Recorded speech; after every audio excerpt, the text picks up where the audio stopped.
नाज़रीन, अवामी न्यूज़ में ख़बरनि जो सिलसिलो जारी है। इन वक्त असीं तव्हांखे मोरो में ख़बर ॾींदा हलूं त SSP नौशरो फ़िरोज़ अल्ताफ़ हुसैन लिगारी वेन ऐं डारसन जी फुर जा गिरफ़्तार कयल जवाबदारनि खे मोरो शहर जो गश्त करायो। जून ते गुलाल वेन जेका आहे शाहपुर जहानिया खां लिंक रोड ते जेका फुर थी उहा हैदराबाद कराची मां हिननि किराए ते करे उहा गुलाल वेन फुर कई।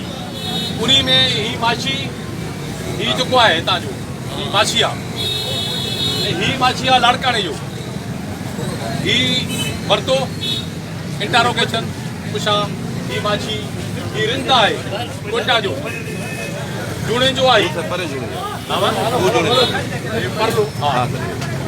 इहा हिननि वेन जेका फुर कई आहे ऐं असां मुख़्तलिफ़ टाइम ते मुख़्तलिफ़ जॻहियुनि ते नाकाबंदी कंदा रहियासीं। इहा वेन जेका आहे 2-3 महीना अॻु में फुरियल हुई, उहा नाकाबंदी करे ही जवाबदारी वरिती कनि।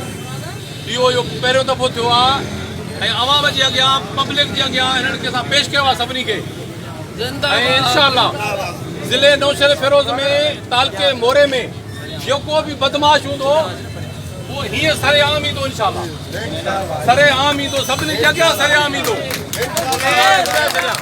वधीक ख़बरनि ऐं तफ़सील जे लाइ विज़िट कयो असांजी वेबसाइट awamiNewsHD.com।